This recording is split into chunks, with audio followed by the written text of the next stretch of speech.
And the reason I freak out about it being $28, because you know back up our blah blah. I think I just poked my eye. Hey y'all, and welcome back to my channel.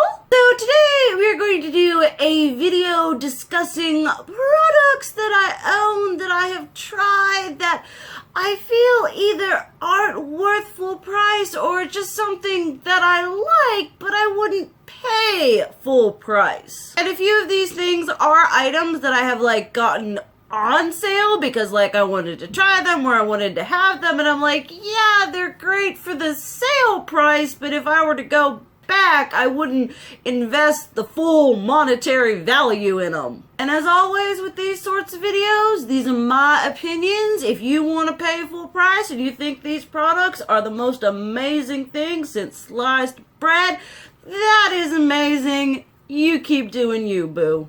Okay, so the first thing, you guys would have seen me haul quite a few of these kind of over my Black Friday haul. These are the Lime Crime Velveteens liquid lipsticks. Now they retail for $18 originally. I got mine for $5 a piece, which is phenomenal. But for some reason, I don't know why. I don't know if it's because they're like so tiny compared to other liquid lipsticks or what, but for some reason there's just a part of me that doesn't want to pay $18. Which is funny because there are liquid lipstick formulas that I will pay for full price, say the Kat Von D. It's not that these are a bad formula, that I don't think they're worth the $18. These just don't, for some reason, they just don't do it for me to be like, yeah, I like that color so much, I am going to spend $18 on it. Whereas, say, Sugar Pill, I'm like, yes, I'm gonna pay full price for that. And then another liquid lipstick that I did haul a bunch of these when they went on sale at Sephora. These are the Ciate London Glitter Flips. Now, before all you all come in and crucify me being all like, well, the Ciate London Glitter Flips are the most amazing thing. They are really, really good. They're something that I very much enjoy. However, the applicator is not a $20 applicator. When I do my liquid lipstick, I appreciate an applicator that is small and precise and good for just getting that nice clean line around my non-existent lips. These don't got that.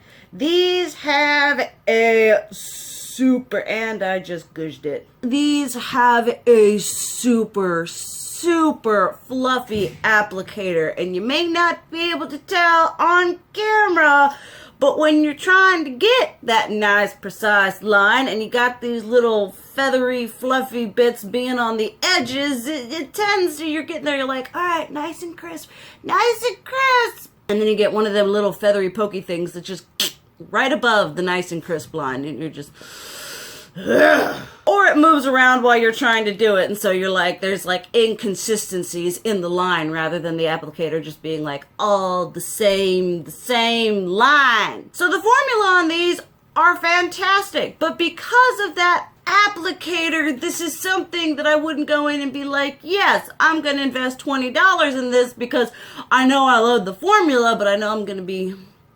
burdened with that applicator. So this is something, if they put them on half price at Sephora again, yeah, sure, there are other colors that I'd like to get, but I'm not going to go in and spend the full whatever on them just because of that. Just, I know it's a personal thing and it may be a little bit stupid, but these are just my opinions. We might as get all the lip products out of the way. Something that I will not pay full price for, and I don't think anyone will, are the Too Faced Melted Latex Liquid High Shine Lipstick. All of the ones that I own were either heavily discounted at Sephora or these have not been popping up. They basically live at Marshall's, TJ Maxx, and Ross. So I have not paid full price for one of these, and that's because the applicator, we'll just go on the applicator. I'll show you the kind of applicator I like. See how nice and beautiful and precise that is? That's the kind of applicator I can get down with. But the applicator aside, these These are nice for like you're going to be wearing it for a minimal amount of time, maybe photos and filming. But these are not a formula you're going to want to be wearing for a long period of time because they do the whole thing there and they can be a little patchy in the street. For fun, just for funsies, they're great. But as an overall, you know, long wearing, long lasting lip product, these are a no. But I enjoy them. They are fun for filming. They are fun for photography, but I'm not going to pay the $21 for one of these when they popping up all up at Marshall's and all these other places, and they've been discounted at Sephora for like the past year and a half. Alright, last lip product. This is a Kat Von D item. You guys would have remembered Christmas, not last year, but the year before last year, so 2017. I bought the Kat Von D Lip Liner Vault. I told myself I was going to do so many wonderful things. I was like, I'll use it as eyeliner, as lip liner, for freckles. I haven't done bupkis. And so we enter in the Kat Von D Everlasting Lip Liner. Now, I will say right off the bat, I am not a lip liner aficionado. I mean, I'm not versed in lip liners. I'm not very good at applying said lip liners. But the problem that I do have with these, like with lip liners, you want the perfect mixture of being firm enough that it's not gonna break, but soft enough that you get a nice glide. The ones, these retail, I think, for like $18 or something, and the ones that I have used, I've probably lost like $8 of product because they're so soft that you like go in and you get like just a titchy bit and you're like, and it breaks off. That has happened with every single one that I have used. These are not a liner that is worth that much if they go on sale. If they're selling them for like $11 or $12, yeah, pick them up. They're nice and they're pigmented and they do glide nicely. But the fact that they are so prone to breakage, like I could be going like, all right, just timidly, ever so softly, just break, just everywhere, lip liner everywhere, and it breaks and you end up jacking up the line that you had. So just, you know, if they go on sale, which Kat Von D's products have been going on sale, sure, pick one up, but do not pay full price. There are other lip liners, drugstore lip liners, high-end lip liners, middle ground lip liners that are better than these. Then we'll transition into another Kat Von D product.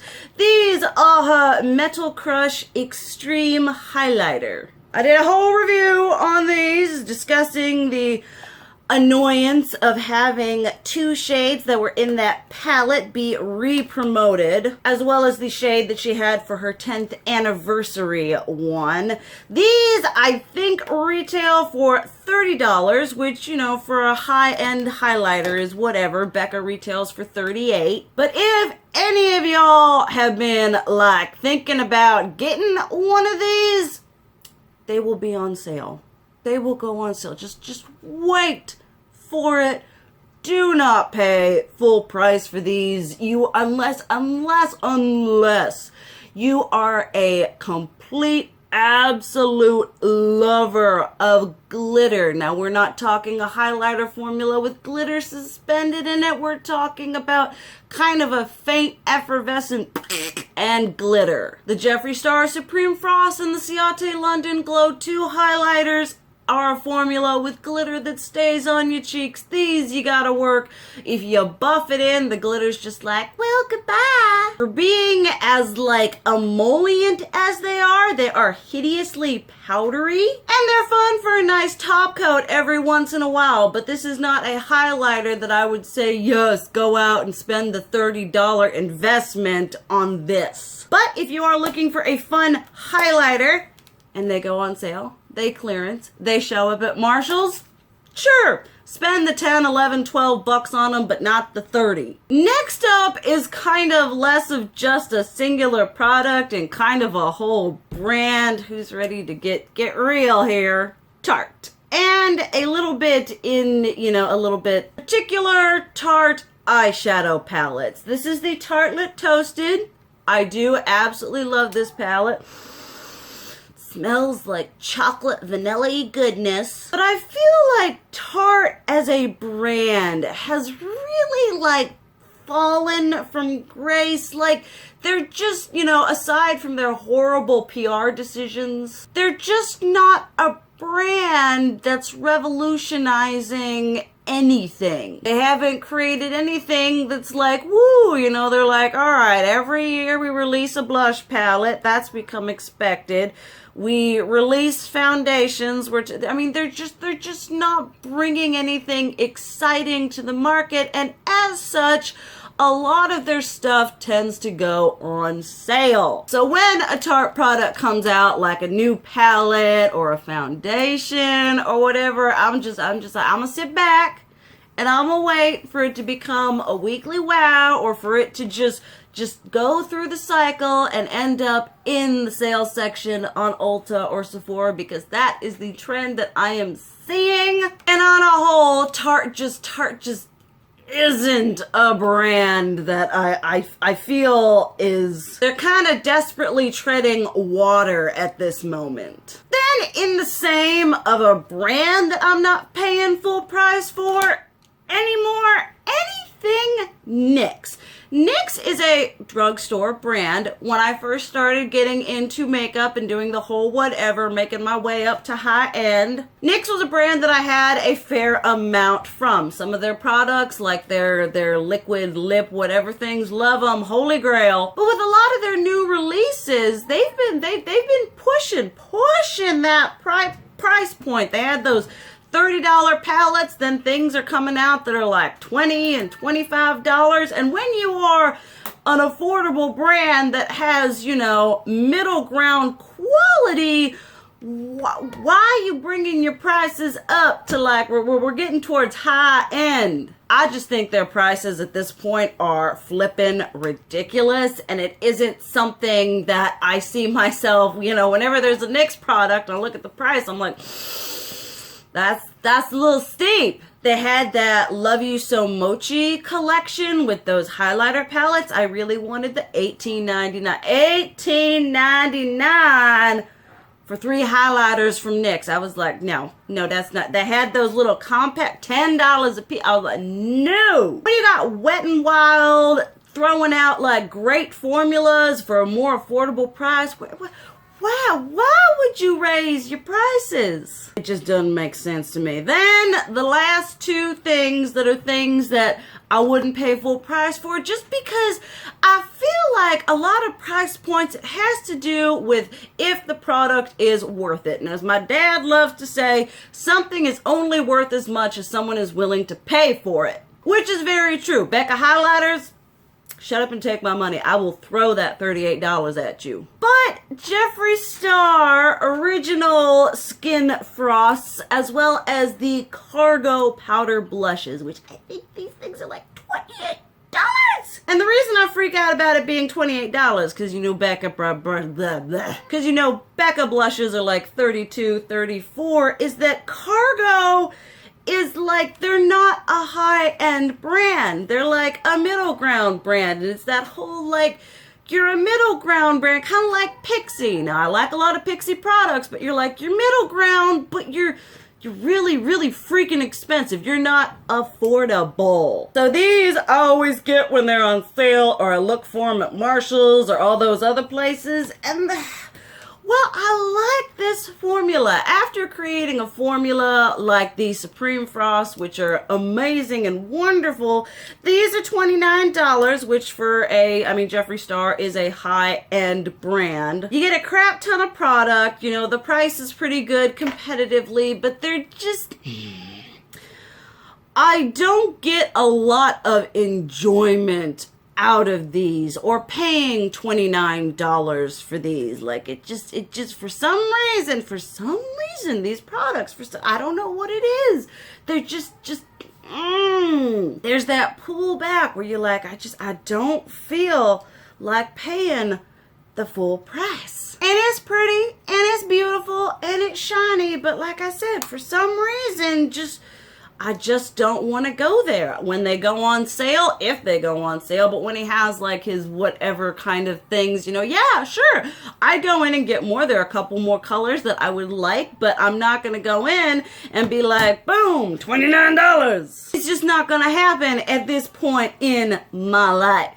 Alright guys, sorry if that was just kind of like random going back and forth and whatever, but there were just, you know, sometimes like I was saying in the beginning, when you get something that's on sale and you're like, wow, this is amazing, this is just so good, and it becomes your new favorite thing, and then other things you're like, well, I know why it was on sale, and you just come to a conclusion within yourself. You know, it's a personal adventure of self-exploration when you rationalize and you figure out what you're willing to spend your money on and what you're like, no, not so much. Definitely let me know some products or brands or whatever's that you would not pay full price for. And also let me know a brand that you think, other than, I mean, makeup prices are inflated as it is. But let me know a brand that you think is just, you're just like, wow, why are you so exorbitantly expensive? No one asked for that. It wasn't called for. I love hearing your guys' thoughts down below. Thank you guys so much for watching. I love you. And as always, keep it real. Mwah!